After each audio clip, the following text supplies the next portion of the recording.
அவுது பில்லாஹி மினஷ் ஷைத்தானிர் ரஜீம். பிஸ்மில்லாஹிர் ரஹ்மானிர் ரஹீம். அஸ்ஸலாமு அலைக்கும் ரஹ்மத்துல்லாஹி வபரகாத்துஹு. அல்லாஹ்வின் நல்லடியார்களே, இன்றைக்கி நம்ம பார்க்க போகிற வரலாறு ஆசியா அலைஹிஸ்ஸலாம் அவங்களுடைய வரலாறு. பிறனுடைய மனைவியாக இருந்தாங்க இல்லையா, ஆசியா அலைஹிஸ்ஸலாம் அவங்களுடைய வரலாறு. ஆசியா அலைஹிஸ்ஸலாம் அம்மா ரொம்ப அழகானவங்க. பேரழகுன்னா அப்படி ஒரு பேரழகு, மாஷா அல்லா, அல்லாஹ் தாலா அவங்களுக்கு வழங்கியிருந்தேன். ரொம்ப இரக்க குணம் உள்ளவங்க, சொர்க்கத்தின் சீதேவி அவங்க. ரொம்ப கண்ணியமானவங்க, ஒழுக்கமானவங்க, அழகானவங்க. அவங்க மின்னல் மாதிரி பளிச்சுன்னு இருப்பாங்க. அம்புட்டு அழகு அவங்களுக்கு கொடுத்துருந்தேன் ரப்புல் ஆலமீன். ரொம்ப ஒரு சிறப்பான பெண்மணியாக, பேரழகு மிகுந்த பெண்மணியாக இருந்தாங்க. அல்லாஹ் மேலே ரொம்ப இறையச்சம் உள்ளவங்களாக இருந்தாங்க. ஆண்டவன் மேலே ரொம்ப இறையச்சம், ரொம்ப பிரியமாக இருந்தாங்க. அவங்களுடைய வரலாறை கொஞ்சம் நம்ம இப்போ விரிவாக பார்க்கலாம். ஃபிரௌனுக்கு தானே மனைவியாக இருந்தாங்க, மனைவியாக அவங்க இருந்தாங்க. அப்போது ஃபிரௌனுடைய உண்மையான பெயர் என்ன, இயற்பெயர் என்னன்னு கேட்டால் ஈவா ஃபிரௌன். அவங்க அம்மா ஃப்ரான்சிஸ்கா. தகப்பனார் பேர் ஃப்ரெட்ரிக் ஃபிரௌன். ஃபிரௌன் வாழ்ந்த வயது 340 வருஷம் வாழ்ந்தான் ஃபிரௌன். அதில் நல்லவனாக வாழ்ந்தது 308 வருடம். அதில் கொடுங்கோல் மன்னனாக வாழ்ந்தது 32 வருடங்கள். கொடுங்கோல் மன்னனாக இருந்திருக்கான். முதல்ல நல்ல அரசனாக தான் இருந்திருக்கான் ஃபிரௌன். மக்களுக்கு நிறைய சேவைகள் செஞ்சுக்கிட்டு, மக்களுக்கு வேண்டிய தேவைகள் அனைத்தையும் பூர்த்தி செஞ்சு ஒரு நல்ல அரசனாக, ஒரு சிறப்பான அரசனாக ஆட்சி பண்ணான். அதனால தான் அல்லாஹ் தாலா அவனுக்கு நிறைய ஆயுள் கொடுத்து 340 வயசு வரைக்கும் வாழ வச்சுருந்தான் ரப்புல் ஆலமீன். ஆனால் அவன் ஜோசியத்தில் ரொம்ப நம்பிக்கை உள்ளவன். அவன் ஜோசியத்தில் நம்பிக்கை இருக்கிறனால எதுவாக இருந்தாலும் ஜோசியம் கேட்டு கேட்டு செஞ்சுக்கிட்டே இருந்தான். இப்போ ஆசியம்மா வரலாறுக்கு அப்புறம் திருப்பி ஃபிரௌன்கிட்ட வரலாம். ஆசியம்மா எப்படின்னு கேட்டால், ஆசியம்மா ரொம்ப அழகானவங்க, நல்ல குணமானவங்க, ரொம்ப தங்கமான ஒரு பெண்மணி. அவங்க சொர்க்கத்தின் சீதேவின்னு சொல்கிறேன் இல்லையா, அவங்க அப்படி ஒரு அழகு, மாஷா அல்லா, அம்புட்டு அழகு அவங்களுக்கு, ஆசியம்மாவுக்கு. அவங்க பாட்டியோடு வாழ்ந்துட்டுருக்காங்க ஒரு கிராமத்தில். அவங்களும் அவங்க பாட்டியை மட்டும்தான் இருக்காங்க. கொஞ்சம் ஏழை குடும்பம், ஏழையாக தான் இருக்காங்க. அப்போ அந்த பக்கத்தில் ஒரு வேலையாக ஃபிரௌனும் அவங்களுடைய காவலாளிகளோடு வந்துக்கிட்டுருக்கான். ஃபிரௌன் ராஜா இல்லையா, மன்னராக இருக்கார். அப்போ வந்துக்கிட்டு இருக்கும்போது தண்ணி தாகம் எடுக்குது.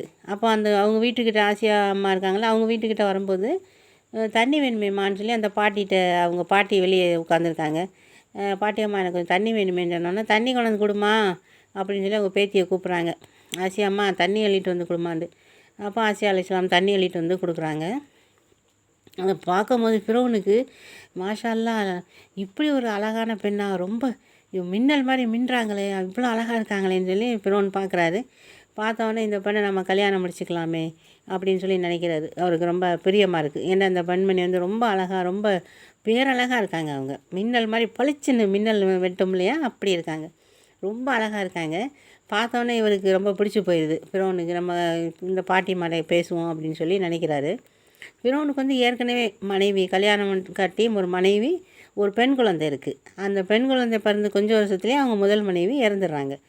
இப்போ இந்த ஆசியம்மா பார்த்துட்டு இருக்கும்போது அந்த முதல் மனைவி இல்லை, அந்த பெண் குழந்தை மட்டும் இருக்குது. சரியா? அப்போ இவங்க பாட்டிகிட்ட கேட்குறாங்க. ஃபிரௌன் கேட்குறாரு, அம்மா இவங்க யார், என் பேத்தி தான்ப்பா அப்படின்னு சொல்கிறாங்க. அவங்களுக்கு அந்த பாட்டி அம்மாவுக்கு இவர் மன்னர் ஃபிரௌன் அப்படின்னு சொல்லி தெரியல. யாரோ ஒருத்தர் போல் அப்படின்னு நினைக்கிறாங்க. உங்கள் பேத்தியை நான் கல்யாணம் கட்டிக்கலான்னு நினைக்கிறேம்மா, நீங்கள் என்ன சொல்கிறீங்க அப்படின்னு சொன்னோன்னே, என்ன நீங்கள் தண்ணி தானே கேட்டீங்க முதல்ல, இப்போ பொண்ணு கேட்டுக்கிட்டு இருக்கீங்களே அப்படின்னு சொல்லும்போது, நான் இந்த நாட்டுடைய மன்னர்மா, எகிப்து நாடு, இந்த நாடு இருக்குல்ல, இந்த நாட்டுக்கு மன்னர் நான் ஃபிரௌன் அப்படின்னு சொல்கிறாரு. என்னது மன்னரா அப்படின்னு சொல்லி இந்த அம்மா ஆச்சரியப்படுது, இந்த பாட்டியம்மா.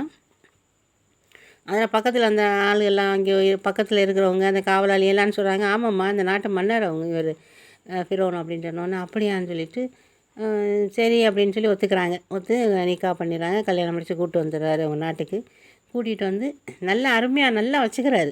நல்லா வசதி வாய்ப்பும் அவங்கள ஆசியம்மாவும் நல்லா வச்சுருக்காரு. அவங்களுக்கு தேவையான இதெல்லாம் கொடுத்து, நகைகள், துணிமணிகள் எல்லாமே நல்லா கொடுத்து, அவங்க ராணி ஆகிட்டாங்க இல்லையா, அதனால் எல்லாமே கொடுத்து வச்சுருக்காரு. நல்லா தான் நடத்துகிறாரு, நல்லபடியாக இருக்காங்க. ஆனால் அவங்களுக்கு படைச்சவன் சொல்கிறாங்களே தவிர, அல்லாஹ் தான் நம்மளை படைச்சானே அவங்களுக்கு தெரியாது.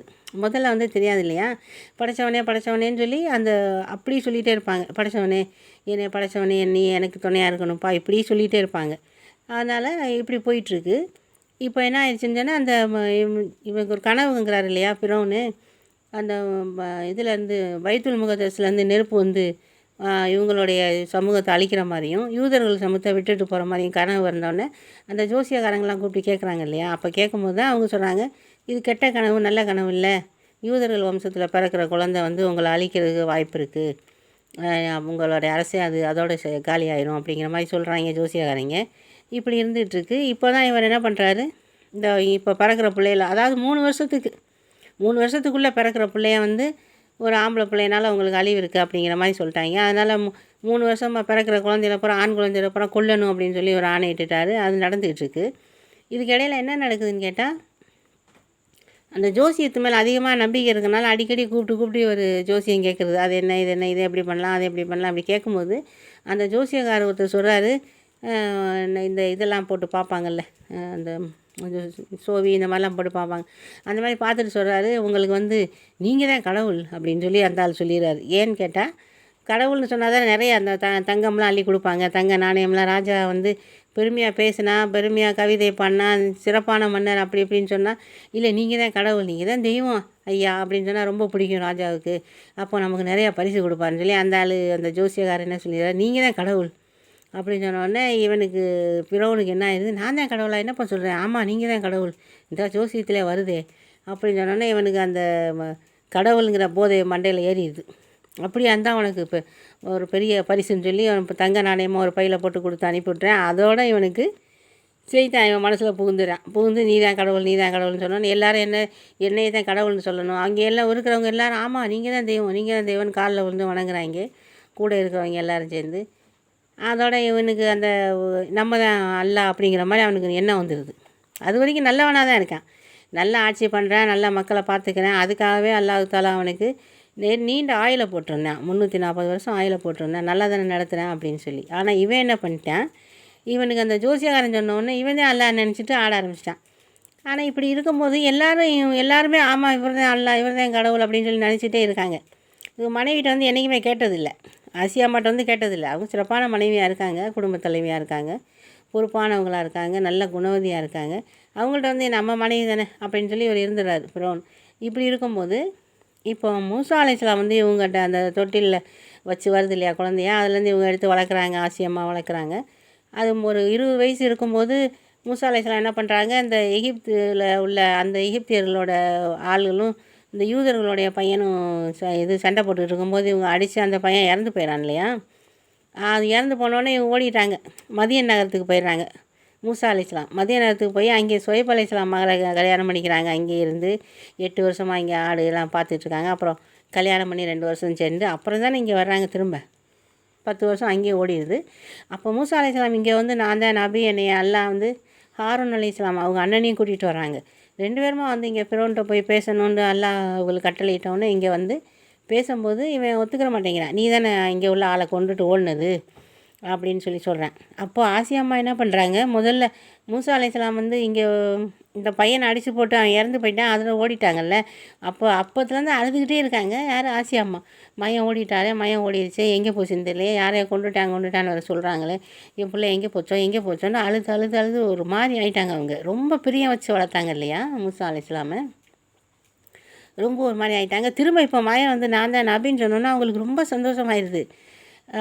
நம்ம பிள்ளை நபியா, அப்போ அல்லாஹ் இருக்கேன், அல்லாஹ் தான் வணங்கணும், வானம் பூமி இந்த சூரியன் சந்திரன் எல்லா கிரகங்களையும் படைச்சது, ஏன் என்னை எல்லாத்தையும் படைச்சது அல்லாதன்னு சொல்லி ஃபிரௌன்கிட்ட பேசுகிறாங்கல்ல மூசா அலைஹிஸ்ஸலாம். அதை பார்த்தோன்னே இவங்களுக்கு ரொம்ப சந்தோஷமாயிருது, நம்ம பிள்ளை வந்து அல்லான்னு சொல்லி இருக்கேன், ரப்பு இருக்கான்னு சொல்லி சொல்கிறாங்களே அப்படின்னு சொல்லிட்டு. அப்போ இப்படி இருக்கும்போது அவங்க அம்மாட்ட சந்திக்கிறாங்க, தனியாக சந்தித்து ஆசி அம்மாட்ட பேசி அல்லாஹ் தாலா தாம்மா நம்ம எல்லாத்தையும் படைச்சது, எல்லா விளக்கமும் சொல்கிறாங்க, தொழுகை இப்படி தொழுகணும், இப்படி ஓதணும், ஆண்டவன்ட்ட இப்படி துவா கேட்கணும், எல்லா வழிமுறையும் சொல்லி கொடுக்குறாங்க மூசா அலைஹிஸ்ஸலாம். ஆசியா அம்மாவுக்கு சொல்லி கொடுத்தோன்னே ஆசியா அம்மா அதை எடுத்துக்கிட்டு அதுலேருந்து அல்லாஹ் நினச்சி அவங்க தொழுக ஆரம்பிக்கிறாங்க, ஓத ஆரம்பிக்கிறாங்க, துவா பண்ணுறாங்க. இப்படி நடந்துகிட்டே இருக்குது. இது வந்து அவங்க ரூம்குள்ளே இருந்து தானே பண்ணுவாங்க, அது தெரியாது இவனுக்கு, ஃபிரௌனுக்கு தெரியாது. இப்போ என்ன ஆகுதுன்னு கேட்டால், ஃபிரௌனுடைய மகள் இருக்கா இல்லையா, ஒரு பொண்ணு இருக்கான்னு சொன்னேன்ல, அவள் போய் ஒரு நாள் ஆசியா அம்மா ரூமுக்குள்ளே போகிறான். போய் வா அப்பா கூப்பிட்றாங்கன்னு கூப்பிட்றான். அப்போ இவங்க சொல்கிறாங்க, இருமா நான் ஆண்டவன்ட்ட துவா பண்ணிட்டு இருக்கேன்ல, முடிச்சுட்டு வரேன் அப்படின்னு சொல்லி. என்ன ஆண்டவன் அல்லா தானே, அல்லா எங்கள் அப்பா தானே எங்கள் அல்லா, நீ என்ன இங்கே வந்து தனியாக என்னமோ பண்ணிகிட்ருக்க அப்படின்னு கேட்குறான். அவங்க இனிமே வந்துடுறேன்னு சொல்லிட்டு அவங்க ஆண்டவன் அல்லாட்ட துவா பண்ணிகிட்ருக்கான். அதை முடிச்சுட்டு வரக்குள்ளே இங்கே போய் சொல்கிறான், அவங்க அப்பன்ட்டு போய் சொல்கிறான், அப்பா நீங்கள் வந்து அல்லா இல்லையா, அல்லான்னு தனியாக யாரோ இருக்காங்களா ரப்புண்டு, அவங்கள தான் அம்மா ஆசியா அம்மா வந்து தொழுது வணங்கிட்டு இருக்காங்க அவங்க ரூம்குள்ளே அப்படின்னு சொன்னோன்னே, அப்படியான்னு சொல்லி எனக்கு வேகமாக கோவமாக வர்றேன். யார்? ஃபிரௌன் வந்து பார்க்கும்போது ஆசியா அம்மா வந்து தொழுது துவா பண்ணிகிட்ருக்காங்க. அதை பார்த்தோன்னே எனக்கு ரொம்ப கோவம் வந்துடுது. என்ன நீனு என்னையே தானே எல்லாரும் அல்லான்னு சொல்கிறாங்க, நீ என்ன இப்படி பண்ணிகிட்டு இருக்க அப்படின்னு சொல்லி கேட்குறேன். இல்லையே நீ அல்லா இல்லையே அவங்க சொல்கிறாங்க, நீங்கள் ஒன்றும் அல்லா இல்லை, உன்னைய உங்களை என்னைய வானத்தை பூமியை சூரியன் சந்திரன் இந்த மாதிரி எல்லா ஜீவராசிகளையும் படைத்து எல்லாத்துக்கும் உணவு கொடுத்து எல்லாத்தையும் பரிபாலனைப்படுத்தி பக்குவப்படுத்தக்கூடிய வல்ல நாயன் ரப்பு தான் அல்லா, நீங்கள் வந்து அல்லா கிடையாது, நீங்கள் சாதாரண மனுஷன் அப்படின்னு சொல்கிறாங்க. என்ன இப்படி சொல்கிற நீனு அப்படின்னு சொல்லி எனக்கு ரொம்ப கோவம் வந்துடுது. கோவம் வந்து என்ன பண்ணுறேன், நெருப்பால் அந்த நெருப்பு வச்சு இந்த கம்பி காய்ச்சுவோம்ல பழுக்க காய்ச்சி, அதை எடுத்துகிட்டு வாங்கடான்னு சொல்லி வேலைக்காரங்களை ஏவுறேன். ஏவி சூடு போடணும், இவளுக்கு சரியாக வரமாட்டேங்கிறாளே அப்படின்னு சொல்லிட்டு இந்த கொடுங்கோல் ஆரம்பிச்சிது இவனுக்கு, குடும்பத்தை நான் பண்ணுறேன். அதோட அந்த பழுக்க காய்ச்சி கொண்டாந்தா அவங்க வேலைக்காரங்களாம் வேணாம் மன்னரே வேணாம், அம்மா வந்து தங்கமானவங்க, எங்களை அப்படி பார்த்துக்கிட்டாங்க இப்படி பார்த்து நாங்கள் சூடெலாம் வைக்க மாட்டோம் அப்படிங்குது. நீ வைக்காட்டி கொண்டாடான்னு சொல்லி அதை வாங்கி இவனே வைக்கிறான். அவங்க ஆசி அம்மா கையில் வச்சு சுட வைக்கிறான். வலி பொறுக்க முடியாமல் தாங்க முடியாமல் அவங்களுக்கு ரொம்ப கஷ்டமாக இருக்குது. அப்போ ஆண்டவன்ட்டு துவா பண்ணுறாங்க ரப்பு அப்படின்னு சொல்லி இப்படி போயிட்டுருக்கு. அப்புறம் என்ன பண்ணுறேன், மறுபடியும் இப்போ பெருமாச்சு நீ திருந்துறியா அப்படின்னு கேட்குறான். இல்லை அதெல்லாம் என்னை அல்லான்னு சொல்லு அப்படி, அதெல்லாம் சொல்ல முடியாது, உன்னை அல்லான்னு ஒரு நாள் நான் சொல்ல மாட்டேன், என்னை படைச்ச ரப்புவை தான் நான் சொல்லுவேன் அப்படின்னு சொன்னோடனே சவுக்காலை அடிக்கிறதுக்கு ஆளுகளை கூப்பிட்றேன். அவங்க மாட்டேன்னு சொல்கிறாங்க அங்கே இருக்கிறவங்கலாம். இல்லை நாங்கள் அம்மாவெல்லாம் அடிக்க முடியாது, அம்மா ஸ்ரீதேவி அவங்க அப்படி பார்த்துக்கிட்டாங்க எங்களை, நாங்கள் அடிக்க மாட்டோம் சொன்னோடனே வேறு பக்கத்து ஊர்லேருந்து ஆளுகளை வர சொல்லி அவங்கள வச்சு சவுக்கால் அடிக்க வைக்கிறேன். அவங்க ஆச்சி அம்மா அவங்க அடிக்கிறாங்க. அப்போவும் இவங்க மாற மாட்டுறாங்க. இல்லை நான் அல்லாவத்தை நான் ரப்புவத்தை நான் அல்லான்னு சொல்லி உன்னை சொல்ல மாட்டேன் அப்படின்னு சொல்கிறாங்க. என்ன இவன் வந்து இந்த மூசா வந்து ரொம்ப கெடுத்து வச்சுருக்கானே, இவன் என்ன கேட்கவே மாட்டேங்கிறா அப்படின்னு சொல்லிட்டு எனக்கு ரொம்ப கோவம் வருது. ஒரு நாள் என்ன பண்ணுறேன், சுடு மணலில் கொதிக்கிற மணலில் கொண்டு போய் பிறங்கையை கட்டி அவங்கள கீழே போட்டு தரையில் போட்டு பிறங்கையை கட்டி இப்போமாச்சும் சொல்லு அப்படின்னு சொல்கிறேன். அவன் அல்லான்னு சொல்கிறேன், ஆனால் அவங்க சொல்ல மாட்டேங்கிறாங்க. அதெல்லாம் சொல்ல மாட்டேன், உன்னை சொல்லவே மாட்டேன், எனக்கு ரப்பு தான் எல்லாமே அப்படின்னு சொல்கிறாரு. சொன்னோன்னே இவன் என்ன பண்ணுறேன், சுடு மணலில் போட்டு உனக்கு புத்தி வர மாட்டேங்குது பாரு அப்படின்னு சொல்லிட்டு அந்த ஆளுகளை கூப்பிட்டு வச்சு என்ன பண்ணாலும் இவளுக்கு இது பண்ண மாட்டேங்கிறாளேன்னு சொல்லி ஒரு பெரிய பாறாங்கல்ல தூக்கிட்டு வாங்கடா மேலே போடணும் அப்படிங்கிறான். அதனால் இவங்க என்ன பண்ணுறாங்க, அல்லா எனக்கு சொர்க்கத்தில் ஒரு மாளிகையை கட்டுப்பா, என்னை இந்த கொடுங்கோல் மன்னன்ட்டு என்னை காப்பாற்றுப்பா, இந்த கொடுங்கோலை நான் அழிச்சிருப்பான், இவனோட சேர்ந்த அநியாயம் பண்ணுறவங்களையும் சேர்த்து அழிச்சிருப்பா அப்படின்னு சொல்லி துவா பண்ணுறாங்க ஆசியாம்மா. அல்லா அவங்களுடைய துவாவை ஏற்றுக்கிட்டு அவங்களுடைய ஆன்மாவை அப்படியே சொர்க்கத்துக்கு கூப்பிட்டுக்கிட்டேன். சொர்க்கத்து அந்த அவங்களுடைய வீடு கட்டியிருக்கான்ல, தங்கத்தாலான வீடு கட்டியிருக்கான் அல்லா ஆசியாம்மாவுக்கு. அதை காட்டுறேன் அவங்களுக்கு. அவங்க கீழே அந்த சுடு மண்ணில் கிடக்கும்போது அந்த சொர்க்கத்தில் உனக்காக வீடு இதுதான் பார்த்துக்கன்னு சொல்லி காட்டும்போது அவங்களுக்கு அந்த சுடு மண்ணில் கிடக்கிற அந்த சூடு கூட தெரியல, அவ்வளோ சந்தோஷமாயிருது. அல்லா எனக்கு இவ்வளோ சிறப்பான வீடு கட்டி தந்திருக்கானே அப்படின்னு சொல்லி அதெல்லாம் அல்லா வாங்கி மேலே சொர்க்கத்துக்கு கொண்டு போயிடுறேன். அவங்க போயிடுறாங்க, அவங்க ஆன்மா போயிடுது. அப்போ இவங்க வெறும் உடம்பு தான் இங்கே இருக்குது. இவங்க என்ன சொல்கிறாங்க, இந்த காவலாளியெல்லாம், ஐயா அம்மா வந்து மன்னரே அம்மா வந்து மயக்கப்பட்டு கீழே விழுந்துட்டாங்க, தரையில் விழுந்துட்டாங்க அப்படின்னு சொல்கிறாங்க. அந்த சுடு மணலே விழுந்தா என்ன, மயக்கம் தானே வந்திருக்கு, இன்னும் சாகலையில் கல்லை தூக்கி போடுறா, பெரிய பாறாங்கல்ல, அது 6-7 பேர் சேர்ந்து தூக்கிட்டு வராங்க. அந்த பாறாங்கல்லை தூக்கி அவங்க மேலே போடுறாங்க. ஆனால் அவங்களுடைய ஆன்மா போயிடுச்சு. எல்லாம் வந்து அவரு மேலே சொர்க்கத்துக்கு கொண்டு போயிட்டேன். சொர்க்கத்தில் சிறப்பான மாளிகையை கட்டி அவளை வச்சுட்டேன். இவங்க வெறும் உடம்பு மேலே அந்த கல்லை தூக்கி போடுறாங்க.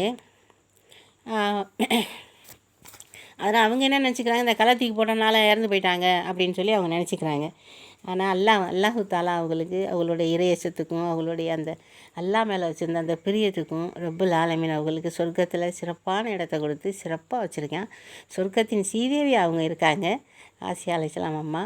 ஃபிரௌனுங்கிற கொடுங்கோல் மன்னனுக்கு மனைவியாக வந்தாலும் இறைவன் மேலே வச்சுருந்த அந்த தவக்கல், இறைவன் மேலே வச்சுருந்த அந்த பிரியம், அந்த பாசம் எவ்வளவு தான் கொடுமைப்படுத்தினாலும் மாறாமல் உறுதி மாறாமல் நிலை உறுதி அப்படியே பிடிச்சிக்கிட்டு நின்றாங்க பாருங்கள். அல்லாஹ் தான் எனக்கு எல்லாமே, ரப்பு தான் எல்லாத்தையும் படைத்தான், நீ அல்லாஹ் இல்லை அப்படின்னு சொல்லி நின்றாங்க பாருங்கள் ஸ்ட்ராங்காக. அந்த உறுதித்தன்மை அல்லாஹ் மேலே வச்சுருந்த நம்பிக்கை அவங்கள சொர்க்கத்துக்கு அவ்வளோ உயர்த்திட்டான் அல்லாஹு தாலா. அவங்களுக்கு சிறப்பான பாக்கியத்தை கொடுத்துருந்தேன். இப்படி ஒரு அழகான ஆசியா அலைஹிஸ்ஸலாம் அம்மாவுடைய அருமையான வரலாறை சொன்ன எனக்கும், இதை அழகாகவும் அன்பாகவும் பொறுமையாகவும் இருந்து கேட்ட உங்களுக்கும் எல்லாம் வல்ல ரப்புல் ஆலமீன் நீண்ட ஆயுளையும் நிறைந்த செல்வத்தையும் நல்ல உடல் ஆரோக்கியத்தையும் நல்ல பரக்கத்தையும் ரஹ்மத்தையும் தருவானாகவும். ஆமீன் ஆமீன் ஆமீன் யா ரப்பில் ஆலமீன். அஸ்ஸலாமு அலைக்கும் ரஹ்மத்துல்லாஹி வபரகாத்துஹு.